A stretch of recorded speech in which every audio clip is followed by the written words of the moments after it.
Hey everyone, it's Bree here at Blossom and Branch Farm. We're going to do a quick little tour of the farm and we're going to take a look at some of the things that are blooming here early. Let's go.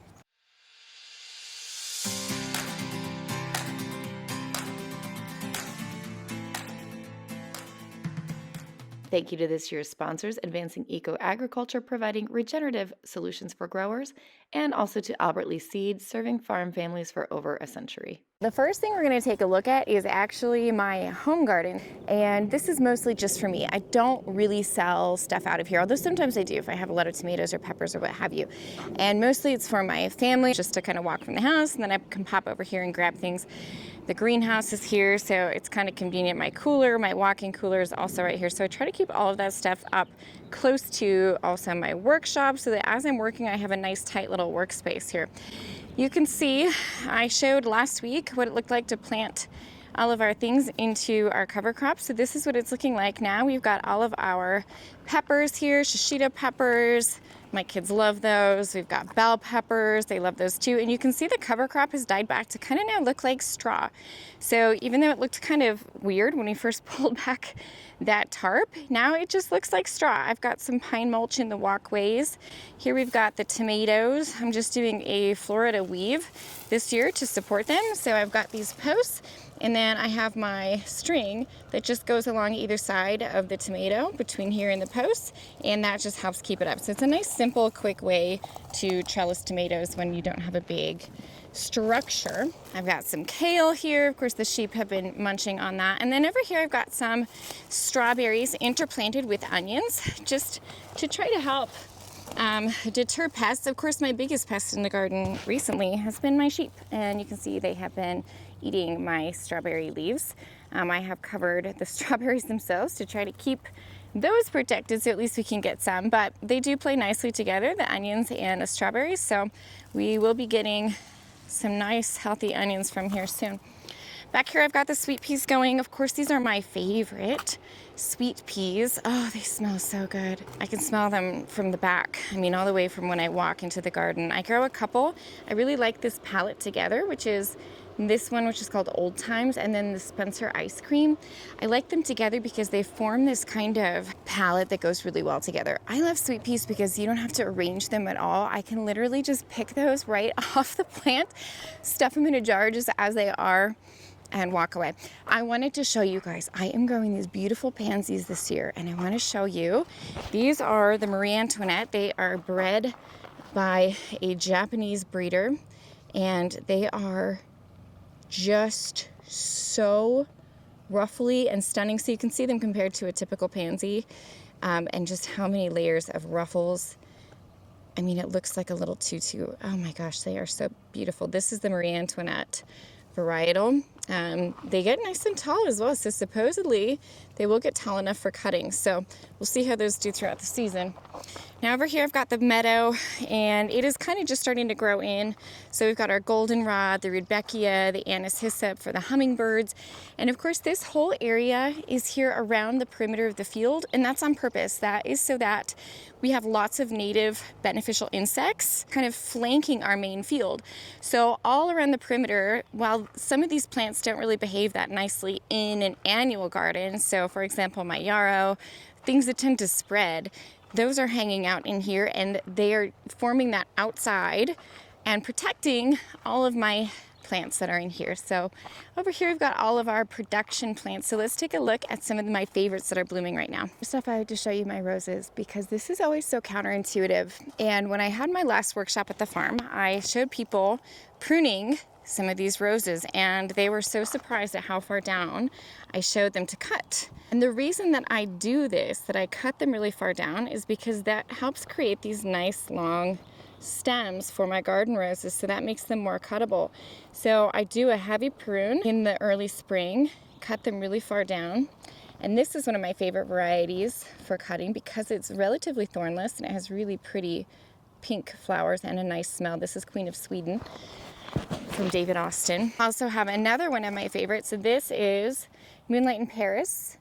Very thorny variety though. Look at the thorns on this one. Oof, very thorny, and also prone to powdery mildew. We're gonna look at this. I'm gonna show you what I do with powdery mildew in another video coming this week. And then I have all these walking onions in here, and these walking onions are so interesting looking to me. Now what happens is they grow out of the tops and then they get so heavy that they eventually flop over, and where they flop over, all these little bulbs will start new ones. So that's why they're called walking onions. They'll literally kind of walk around. I have them interplanted with my roses to try to help with pest prevention. Alliums are actually one of the few that are proven, actually through research and through a little bit of scientific data, to actually help reduce with pests.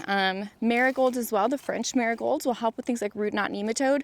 Other than that, a lot of the interplanting stuff is a little bit overblown. But let's take a look at one of my other favorites that is blooming right now, that blooms at the same time as the peonies. We didn't harvest that many this year just because those plants were hit pretty hard, but they do bloom at the same time as these, which are right next to them. And one of my absolute favorites, this is Baptisia.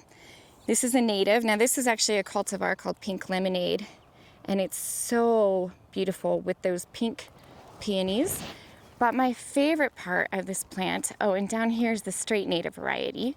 So I always like to kind of grow both. This is the straight native variety, which is more of a blue. And the reason that I love these, oh, there's one now.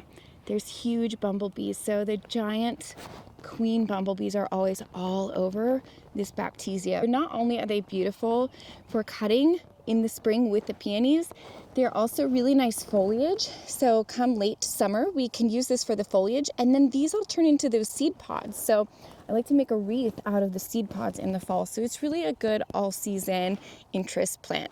And it's also a really nice upright plant. Now, I did plant them probably a little bit too close together. I did not really realize when I first got these how big they were going to be.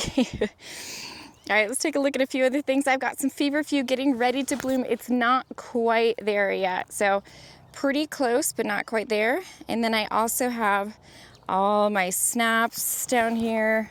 I had ordered this variety of pansies to try to get them tall enough for cutting. I ordered them from Farmer Bailey this year, and they just didn't make it. I think I should really give up on growing these as cuts, and I should have also planted them much closer together, but we've just had such a hot spring that everything has had trouble, all those cold loving things. It is what it is. All right, over here I wanted to show you, we've got our jute netting up on our dahlias. So of course, when we're growing dahlias, we have to give them a little extra support. And so what we started using is jute netting. And I've used this in the past. We actually usually use a little bit of a thinner one, but it had a little bit of trouble with breakdown and also not quite holding up the dahlias as well as it could. So we are using now this little thicker, and it comes like this, just pre-woven. And it's really nice and sturdy and strong. And here I have a cover crop. This cover crop needs to be terminated. So we're gonna go ahead and smash this one down this week. The sheep keep eating it, but you can see it's at flowering stage. So for oats, that is the stage where we're just starting to get some seed formation. So I'm gonna cut that and harvest that down. Now I want to show you in comparison, the dahlias that I just showed you over on this end were actually newly planted. I just divided those this spring.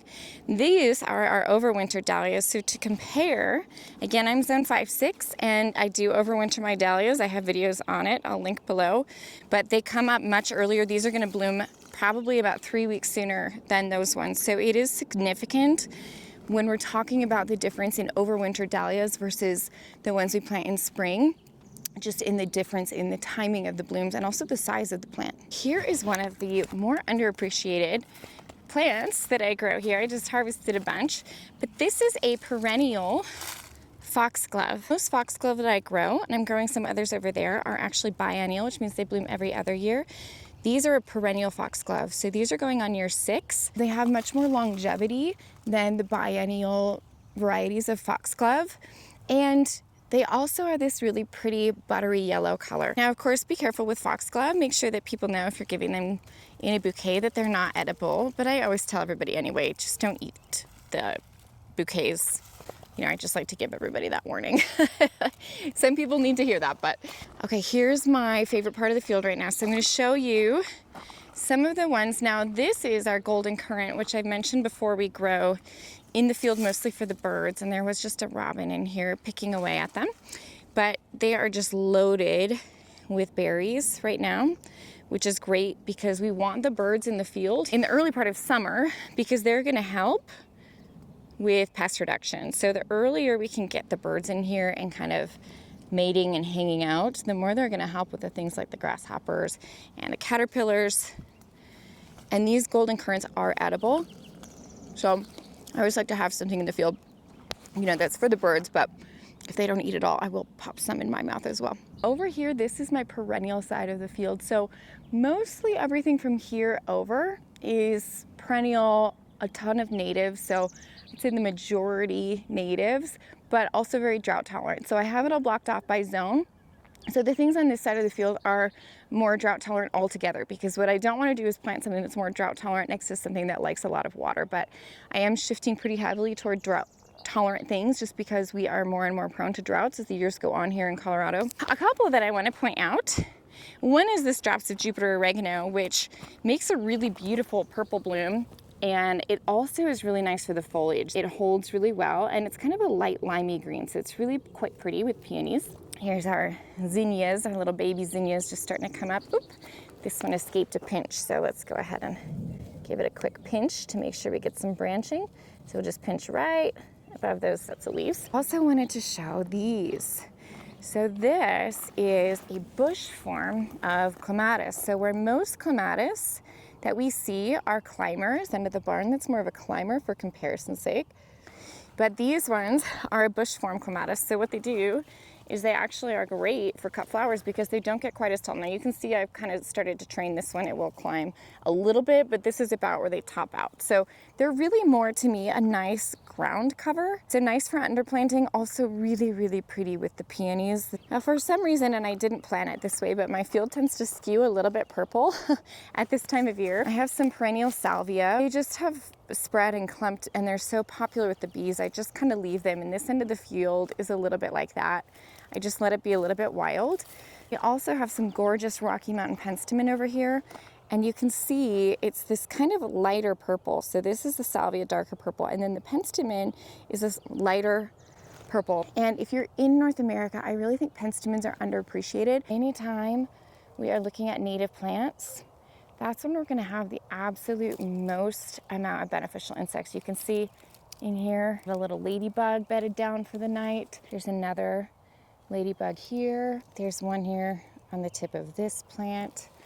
Oh my gosh, I can count literally 1, 2, 3, 4, 5, 6, 7, 8. There's literally a ladybug that I can see on every single one of these flowers right now. So when we're talking about things that attract beneficial insects, it's always better to have things like this in the garden that will naturally attract your ladybugs and your beneficial insects, instead of, for example, buying those ladybugs, because again, they're usually not the native ladybugs.